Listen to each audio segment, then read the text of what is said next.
Welcome again. Good afternoon. So, design and manufacturing for building products and equipment manufacturers and of course fabricators. So, ito po yung solution ni Autodesk for that. Ayaw mag-next. Ayun. So, our agenda for today is, of course, sir, a brief industry overview lang, and then, of course, the overview of PDMC. Okay, so Autodesk Inventor, Inventor extended capabilities, and of course, connected applications. Then, sooner on, we'll summarize that, and then Q&A. Okay, but don't worry, sir, you can ask away if you have any question. All right? Okay. So, moving on. So, again, sir, yun nga, tama tayo na we need initiatives because the products are increasingly complex and nagiging customized na yan, sir, with every clients, no? So, if hindi tayo makakasabay, if mahuli tayo, of course, we're losing business. And of course, with that, we're losing money as well. So, eto yung mga questions, sir, na same as you, no? As, yun nga, boss, medyo laging tinatanong sa atin or tinatanong ng management sa atin. So, how can we spend more time in innovating? How can we win more business? How can we improve the performance while reducing the cost? The next naman is how do we streamline the manufacturing? So ito lagi yung gumugulo sa isip ng mga managers like you, sir. No? So now, si Autodesk, they have a solution for this, for each of these questions. Okay? So ayun po si Autodesk Product Design and Manufacturing Collection. So ano ba siya? So si PDMC, sir, is a collection of tools that provides software for each of the step po ng product, from product design to manufacturing, as you can see here. So from sales and bid, design and engineering, production, sales and bid. And also it has data management na rin. So later, sir, isa-isahin natin yan. Okay? So sabi ko nga kanina, it's a set of tools or software. So ano nga ba yung software inside PDMC? So eto po sila. So we have here Autodesk Inventor, Fusion, AutoCAD. Ayan, kasama na rin siya dun sa loob, sir. Autodesk Factory Design Utilities, 3ds Max, Navisworks, Autodesk Recap Pro, and Autodesk Vault Basic. So, ayan. So, daanan natin. Ayan. Ito na. So, as mentioned, sir, each of the way, meron tayong software for that. Okay? In just one license. Okay? So, next. Punayin natin, sir, si Autodesk Inventor. So, ano po ba si Autodesk Inventor? So, si Autodesk Inventor po is a 3D mechanical design software.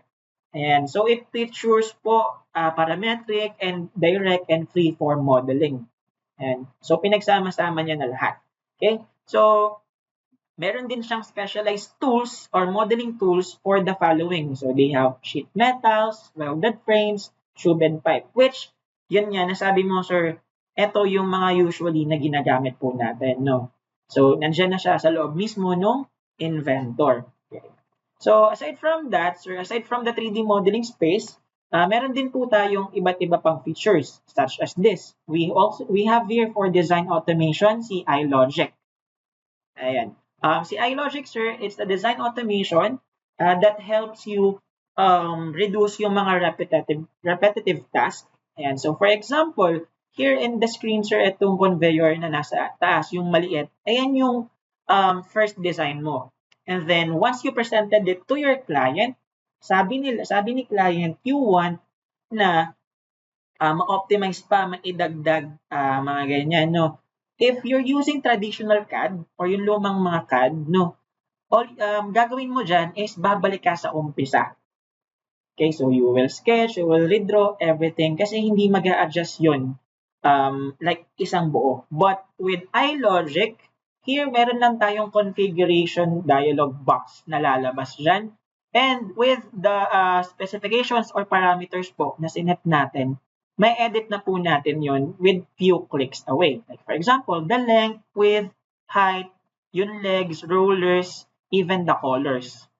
Yan. So automatic na yun, sir, pag in-adjust po natin yan. So meaning, no more remodeling po.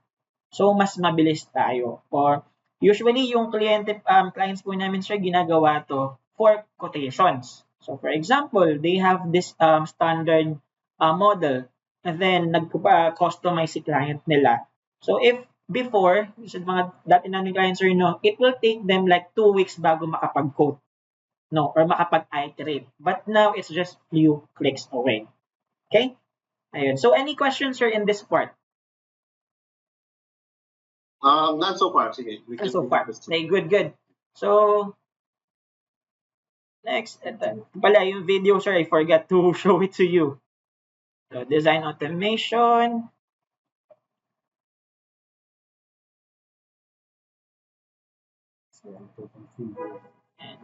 So, it's very quick. See? So, ganun na lang siya kabilis with the design automation. Yung mga coding niya, simple lang naman po. Bali, parametric na siya. So, you will just use yung mga parameters na ginamit nyo. Just by dragging and drop, drop nyo lang po. Ayan. So, yung mga sizes, and then, actually, size ng motor, papalitan niya po dito eh. Pag lumaki po yung conveyor, papalitan niya yung motor dito. Ayan. See, sir, even dun sa ating shop drawing po, mag-a-adjust din siya. Based dun sa adjustment na ginawa natin using iLogic.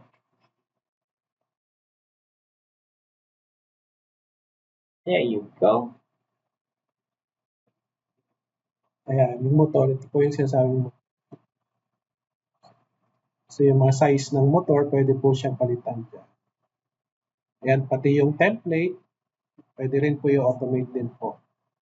So, mga drawing, nyo po, update din po yung mga sino yung mga gumawa, projects.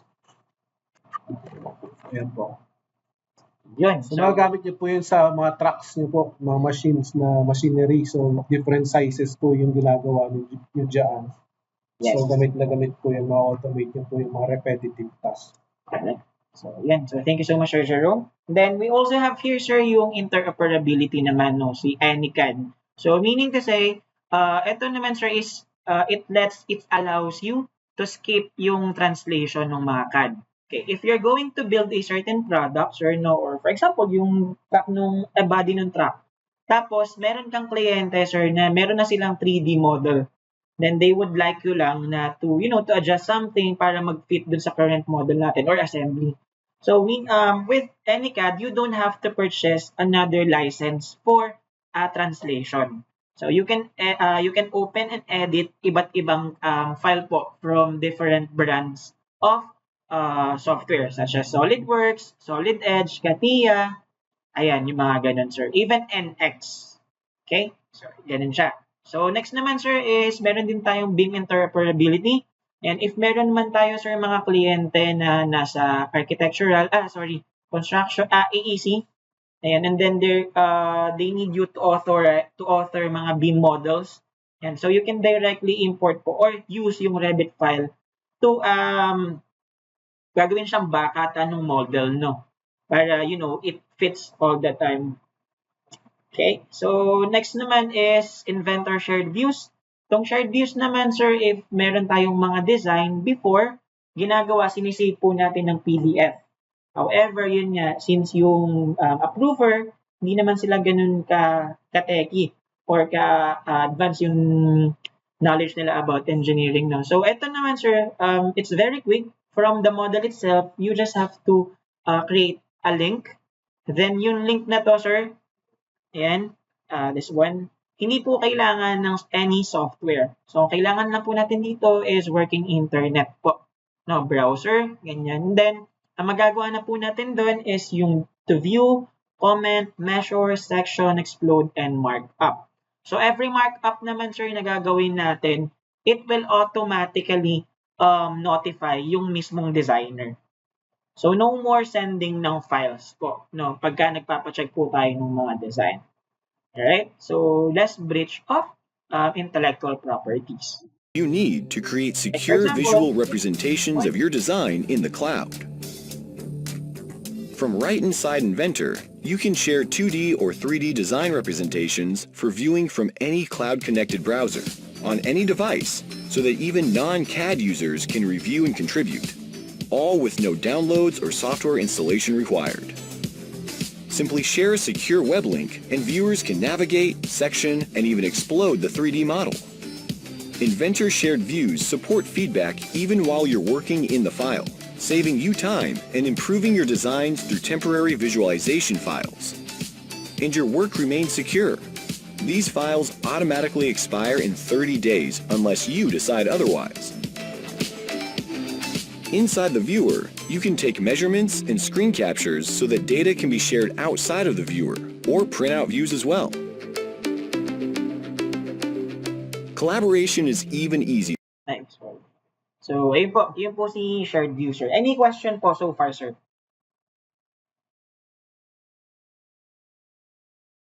Okay pa, sir? Okay pa, Okay pa. Sige, sir. Good. If may question ka, sir, huwag ka mahiya. Ako lang to. Okay. So, eto, sir, hanggang dito kay shared view, sir, eto yung Inventor Pro. Okay, so you can acquire this in one license, in just isang license lang. Hanggang dito lang siya. Okay, but etong ino-offer ko sa you today is PDMC, Product Design and Manufacturing Collection. So itong mga next na makikita mo, sir, is makikita lang inside PDMC. Alright? So next are the following. Ito na, sir, yung extended capabilities such as an Inventor Tolerance Analysis, Inventor Nastran, Inventor CAM, and Inventor Nesting. Okay? So ito, sir, again, sa collection lang siya, no? Hindi siya nabibili ng hiwalay. So ayan. So ano ba si tolerance analysis? Ayan nga po, it analyze yung impact ng mga tolerances po na nilalagay natin for the design. So it can do the following statistical analysis such as RSS, CPK, sigma, percent yield, and DPRMO, defects per million opportunities. So ayan. Yun. For consistent fit Here, and yung, maximum part interchangeability tolerance analysis. during the early design stages, to ensure that your design can be manufactured with the minimum rework or errors. Tolerance analysis for Inventor helps you to understand the mechanical fit and performance of your design based on your dimensional tolerances. Each stack-up analysis captures the relationships defined in the assembly model, accurately calculating the cumulative effects of geometric dimensions and tolerances included in the stack-up loop. Tolerance analysis can associatively read in tolerance values that you have already specified when you applied 3D annotation to your model to create a model-based definition, including GD&T. Tolerance values can be evaluated and edited directly inside the tolerance analysis panel, keeping your stack-up analysis and 3D annotation in sync with your drawings, eliminating inconsistencies and streamlining the process between design and manufacturing. Review a list of contributing dimensions and note the percentage impact of each dimension's tolerance in the stack-up loop. Calculate the worst case, RSS and statistical results of the analysis. Don't wait until your design hits the factory floor to get feedback on your tolerancing scheme. Confirm the design tolerances on key characteristics are within the capabilities of your planned manufacturing processes. Communicate analysis results to manufacturing and quality engineering by creating a summary report from tolerance analysis to show your internal and external suppliers the objectives and results of each stack-up analysis, along with a visual indication of whether the requirements. So next naman, sir, ito yung mismong hinahanap nyo talaga, which is the simulations and sa finite element analysis po. Now, yung mga simulation naman, sir, inside PDMC, ito po yung mga kaya niya. So nonlinear, fatigue, thermal, vibration, and dynamics. And so far on this part, sir, do you have any questions, concerns po so that we can answer? So, sige lang, okay lang. Okay. Wala pa naman. So, yan. So, yan yung mga simulation, sir, na magagawa po natin. No? So, again, nasa loob na po siya nung mismong collection. So, hindi na po siya binibili separately. Alright? So, next naman, ito. So, these are the samples nung... You can still see the video, sir, right? Yes. Yun, good. So, ayan. This is a sample simulation para lang makita po natin.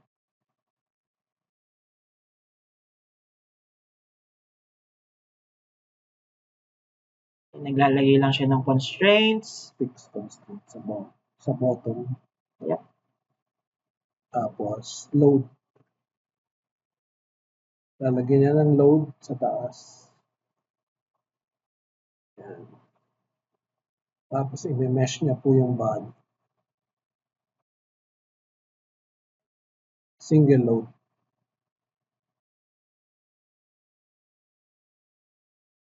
So ito po yung static loading po, ano, pero di po siya limited sa static loading. Can do also mga non-linear loading. Ayan. So malalaman niyo po yung mga stress.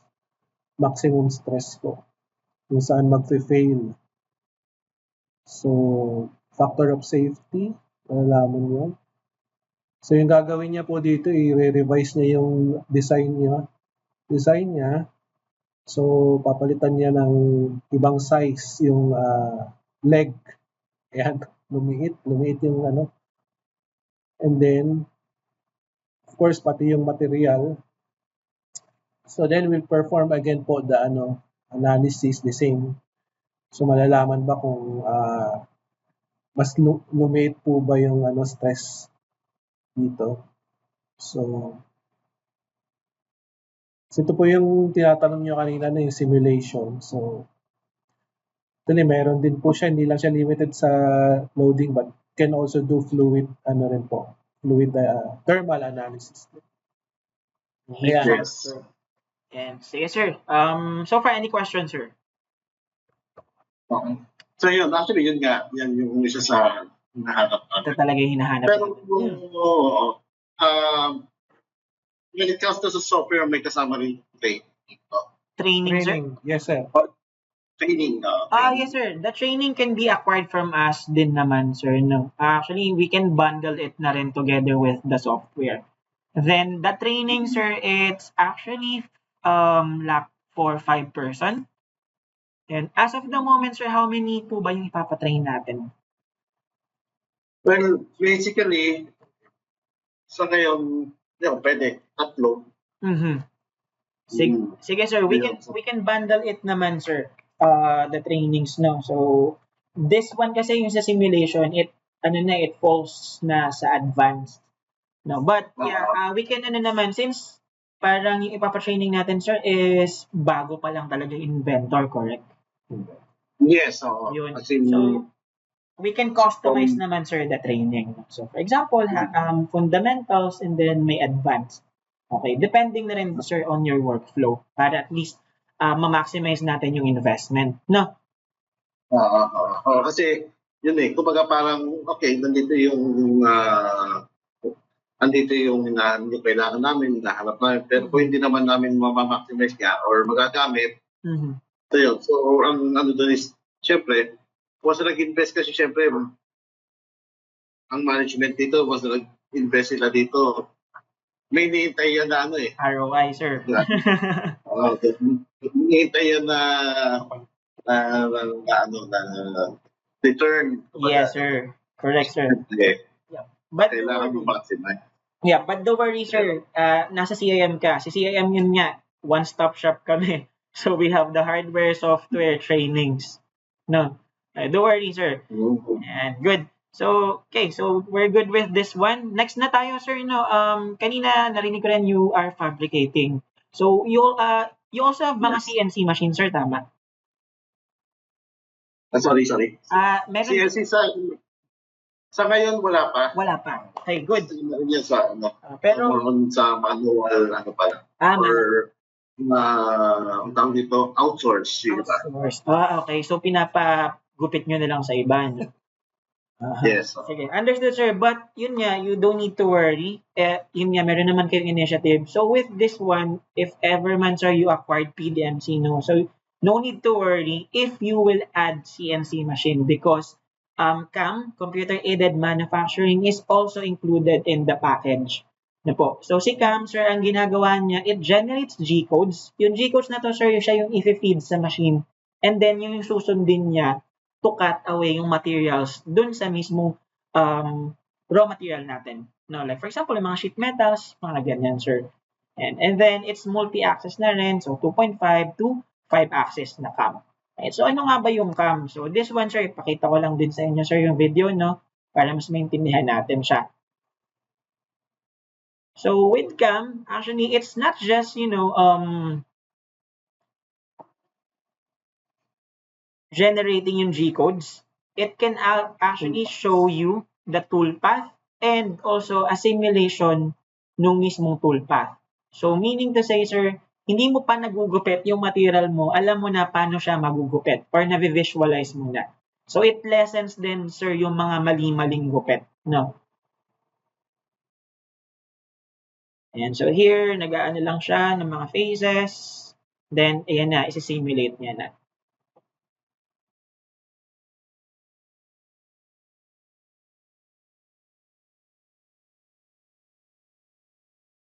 There you are.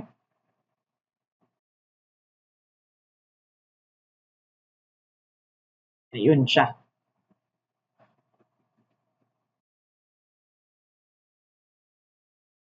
And there you are. So, yun po si Camsir. So, ito si Camsir is nandun na rin sa loob ng Inventor if naka-PDMC po tayo. No? So, hindi na siya like another software pa na bubuksan. Alright? So, next naman is ito, 2D nesting. So, I believe, sir, ito din yung isa sa mga kailangan natin since you have sheet metal materials. So, si 2D nesting po, it of course generate cutting paths with Inventor Cam, and then ang gagawin niya, sir, is i-optimize niya yung mismong, for example, yung sheet metal, yung plancha. Ayan. So, hanapin niya yung pinaka-best na positioning po nung mga ikakat para at least konti lang po yung magiging wastage. No? And of course, sir, alam naman natin na, for example, isang body ng truck natin, iba't iba talaga yung sukat ng mga sheets niyan, di ba? With other software, sir, no, ang gagawin mo doon is iisa-isahin mo yun, sir. Kasi magkakaiba nga sila ng thickness, right? So, iisa-isahin mo pa siya. Paghihiwa-hiwalayin mo pa. But with Inventor nesting po, si software na mismo yung maghihiwalay-hiwalay nun for you. So, meaning you just have to load the full assembly, then siya na yung bahala. Okay? Then with that, meron din siyang report. Makikita mo gaano kadami yung makukonsume natin or makukonsume natin na sheet metals.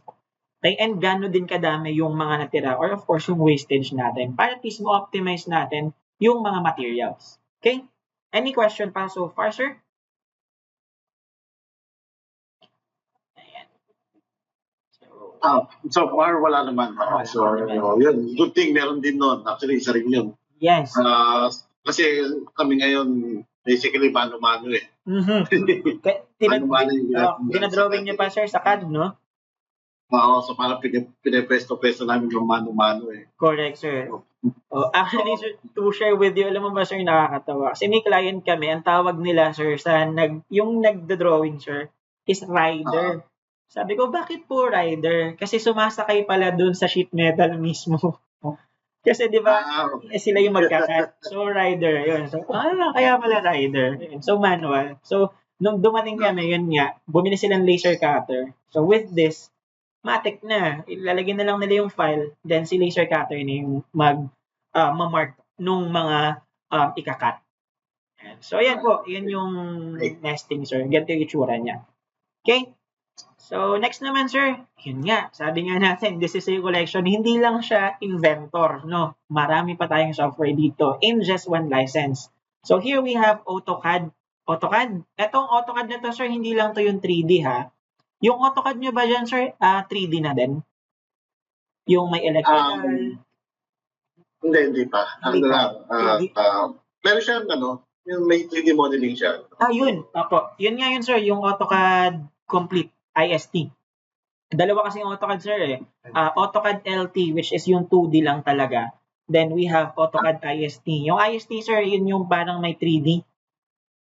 Pwede. Tapos meron na rin siya ng mga electrical, pipe, plant 3D, mga ganon.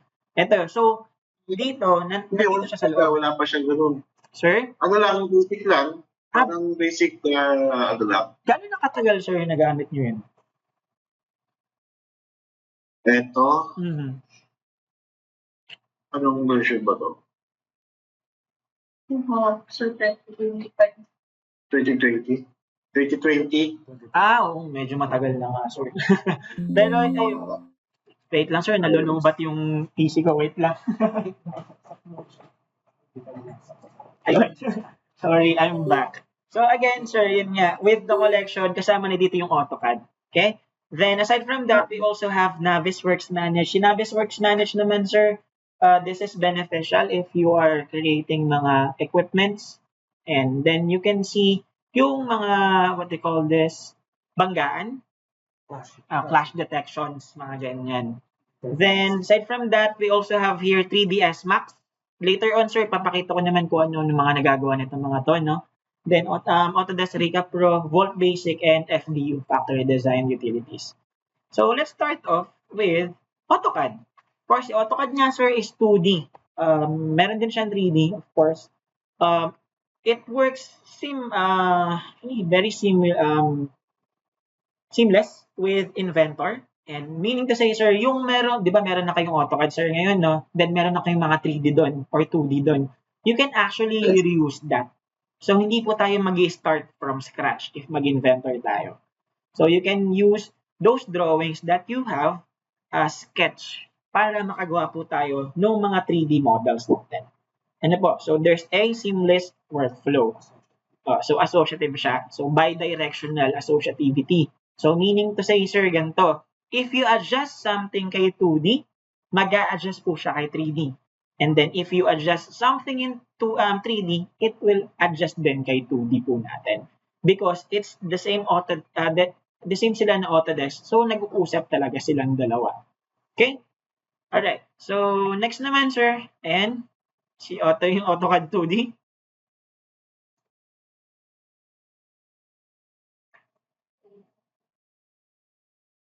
So, dito po mag-i-insert siya ng component, pero gagamit po siya ng AutoCAD. Ayan, yung 2D na layout. Yan. For example, sir, ito yung mga yung mga existing mo, no? So, gagamitan niya po ng features ng Inventor. So, extrusion. I think in this case, revolve ang gamit niya dito. Yan. Tapos ikakat niya na lang po yung mga added features. Yan. Mga slots, holes. Yan. So yung sinabi ni Axel na may associativity, papakita po dito yung height. So dito po yung holes naman, yung sa different view, lalagay niya doon sa sa bottom. Ayan, lilipat lang. Tapos, yung mga holes niya, yan, kakapture niya po yung holes niya. Tapos, ipapattern niya na lang po yung mga cut holes na yan using po yung sa Inventor. Ayan, so nagkaroon na ng butas para ma-bolt na siya doon sa Tapos, material, pinalitan niya. Ngayon, gagawin niya, papalitan niya po yung height nung ito, ayan. So, chinage niya dito tapos isusave niya, magkakaroon po ng associativity. Ayan, nagbago sa Inventor. So, ganun siya ka-quick, sir. No? So, you don't have to go here to edit something po. Okay? So, next naman is factory layout, factory design layout. So, this one naman, sir, very beneficial siya for those clients na nag-optimize nung factory layout nila. No? And also, if for example, sir, kayo is equipment manufacturers, and so it can actually, this software can help you analyze yung process, mga first in, first out, material flow, check for yung mga clashes din, sir, ng mga equipments natin, and of course, reduce time to volume. Okay? So, here, next naman is Navisworks. So, again, so aggregate data, large-scale design reviews, and like, for example, on the screen, here, so, laser scan po siya dito. Ito po yung sa Recap Pro. Recap Pro. So, convert niya yung mga images po into 3D. So, yung mga existing na talaga building, laser scan para maging as-built na siya. Or as-built, sir. So, dyan, insert niyo po yung inyong mga equipment, no? So, yan po yung ginagawa ng Navisworks is basically to aggregate yung mga iba-ibang mga equipment para malaman po yung sukat, not only, but of course dito ipapakita niyo yung mga clash detection, no? kung may banggaan ba yung mga pyesa, mga components. Ayan, i-highlight nyo. Ayan, kita po, visually and color niya. Yes. Yeah. And actually, sir, this one kasi, SiriCap Pro, no? So it's very beneficial for AEC. But if you use Inventor, sir, no? So we have this, we call this, actually, it is called reverse engineering. And kasi we have a client before, sir, who's scanning, alam mo yung mga pickup, sir. And so, nag-scan sila ng mga parts nung ganun, and then they're using Inventor para yung mga scan file, gagawin nilang 3D model, and then i-optimize nila yun. So, maybe that can be added to your workflow. Kaya kakopyahin nyo yung ibang design ng iba, ganun, and then i-optimize nyo na lang. And so, pwede din po yun sa Inventor. So, same process lang din po siya. So, next naman, sir, is, yun nga, AutoCAD. Dito, electrical. Yung AutoCAD dito, sir, it's complete. Meron nga siyang electrical. Okay, so you can connect yung Inventor and AutoCAD electrical to route cable, wire harness, nail boards, schematics, and live link. Okay, so since Autodesk sila pareho, sir, if ever you adjust something dun sa ating, for example, routing natin in 2D, so mag-a-adjust na rin po yun kay 3D. No, so it's side to side. Okay? If you adjust something kay 3D, mag-a-adjust din po yung kay 2D. Okay? Ayun yung electrical. Ito yung electrical so, naman, sir. Schematic niya po. So yung mga component yan, mga you can insert, you can copy din po yung mga So yan yung mga attributes o yung mga properties po yung mga pyesa, component. So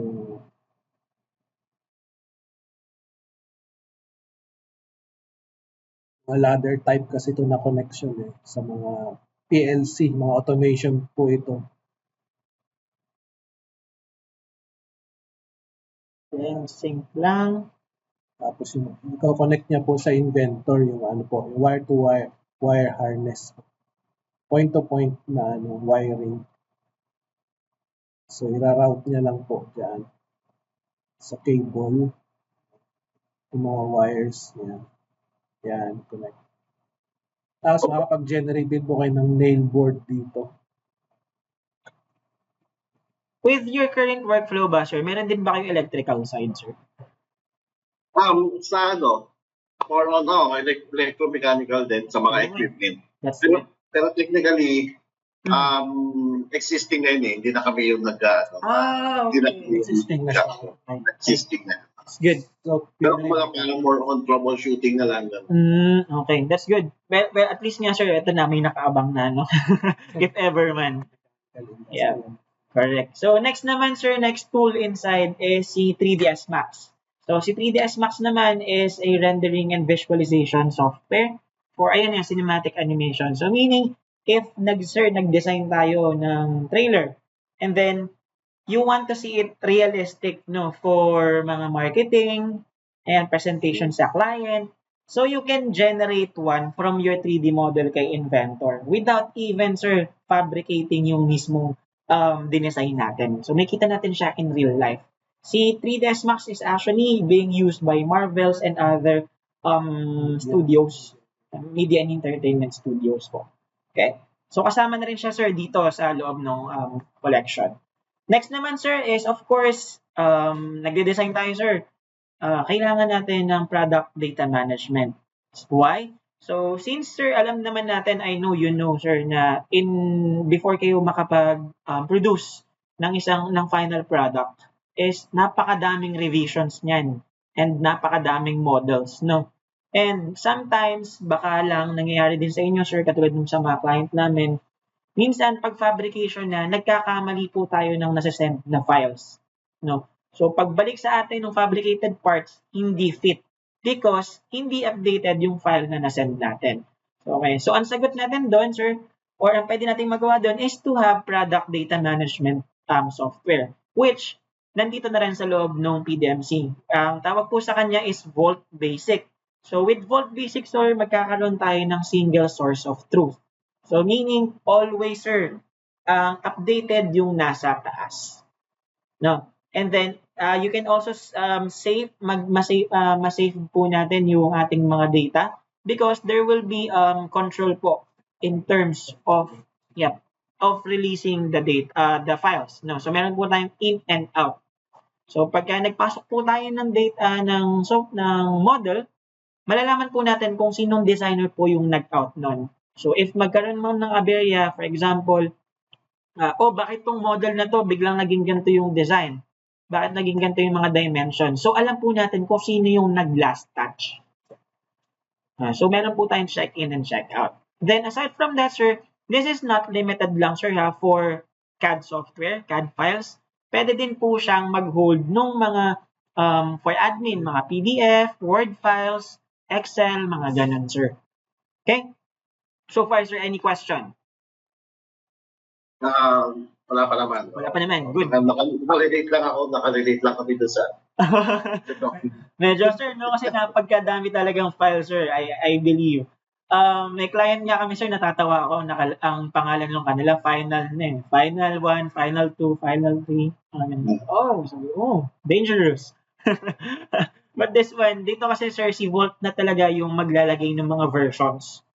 No, so every edit mo, meron yung mga version. Then, kung ano yung pinaka-latest, yun yung nasa taas. So, hindi kayo magkakamali.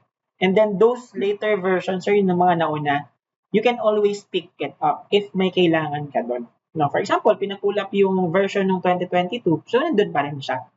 Okay? Hindi naman siya mawawala. Paano kayo nag-share ng mga design nyo, sir, sa existing nyo po? Paano yung setup ng design nyo? Wala, ano siya nakasave lang siya sa OneDrive. Sa shared folder siya sa network. Tapos kahit sino po yung nakaka-access nun or meron bang permission? Meron lang siyang particular version ng tawag doon. Naka-share yung folder. Tapos pang-view and pang-edit, sir, no? Yun. Ang problem lang doon, sir, you can track kung sino yung naglabas ng data na to. Yes. Diba? Yung pala, naibigay na sa kalaban natin, diba? So with Volt kasi, sir, makita natin, you have a history kung sino yung naglabas and nagpasok ng ganitong model. Okay? And then si Volt Basic, sir, just to, this hindi siya cloud. So nilalagay siya sa server po nung ating company. So meaning, you can access it pa rin using internet as long as napiping po ni workstation yung ating server. Okay? Alright. So next naman, sir, ito yan. Actually, ito yung Volt, sir. Kita mo. Interface ng Volt po. So magsi-search lang siya ng file dyan. Ayan. Ayos. So, kita mo yung where use, paano siya ginagamit sa, ano yung mga parent or associative sa kanya, yung mga parent and child. Kasi assembly yan, sir. So, may mga parts din yan siya. So, pwede nyo rin po siya i-view. Kahit wala kayong inventor, pwede nyo siya i-view 3D po. Para ma-check lang, sir. Yeah. Kasi ito, gusto nyo i-copy yung design. So, basically, i-create kayo ng bagong project base sa isang ng existing project, pwede nyo i-copy. Tapos, i-reuse nyo yung mga parts. Tapos, yung iba, papalitan nyo lang po ng pangalan. I-rename nyo lang. Tapos, doon nyo nagagawa ng modification. So, matatrack nyo na po yung mga changes dito po. Kung ano po yung nagbago. So, by checking out and check in. Pero ito professional. Yeah. So, ganun, sir. Next naman, sir, aside from dami, sir, no? So, aside from Inventor, meron pang ibang ulit software dito. Actually, Autodesk Fusion is a 3D mechanical design software din for product development. But, meron kasi silang, medyo malaking difference, eh. Si Inventor kasi, it's local talaga. So, ginagamit yung power ng workstation mo. But si Fusion kasi, it's cloud-based. No? And another cloud-based siya. So, meaning, sir, all the computation, for example, you simulate, kailangan niya ng malakas na internet. No? But it's very good for Fusion because it won't rely dun sa power ng ating workstation. Alright? Si Inventor kasi mag-rely siya sa power ng workstation natin. So, another thing, sir, difference nila is si Inventor, nakita mo, sir, kanina yung features na pinakita ko. Like Nastran, yung simulations, yung nesting, yung cam, ayan, mga yon. Nandito na siya, kasama na siya sa loob ng package. But si Fusion kasi, yes, mura yung kanyang base na 3D mechanical, but yung mga ganong features, simulations, mga ganyan, binibili pa siya as add-ons. No? So si Fusion is very good for mga students, mga startups, mga, yung mga small businesses siya. Okay? So ano nga ba? Si Fusion, meron siyang generative design. Actually, meron din yan si Inventor, no? So si generative design is a generative AI, yan, wherein you can uutusan mo si Fusion to generate design out of the parameters that you set. Like for example, this one, sir, sa baba. Ayan, yung weight, safety factor, and then yung cost. Then after that, si Fusion po is magbibigay po siya ng napakadaming models. Then it's up to you pa din, sir, to choose kung alin po doon. So meaning kasi, hindi po si Fusion yung magdadirect na, eto gamitin mo. Bibigyan ka lang niya ng option. And then from that option, select mo kung ano yung gusto mo, and then you can edit it pa rin po. Okay? But this one, sir, this feature is add-on. So, binibili pa siya. Okay? So, next naman, sir, is, si Fusion kasi, sir, in Formlabs, they have partnership. So, meaning if ever man, sir, that you need 3D printer or you're going to 3D print, you can prepare na po yung model inside Fusion 360. So, hindi na natin dumaan sa slicing software. Okay? So, next one, and meron din tayong CAM. Then, meron din tayong for PCB, electronics, and then simulations. So, pretty much the same lang din katulad nung kay Inventor, sir. No, but yun nga, kay Fusion, add-on kasi siya. Then, so, yun. So far, yun po si PDMC, sir. Any question as of the moment, sir?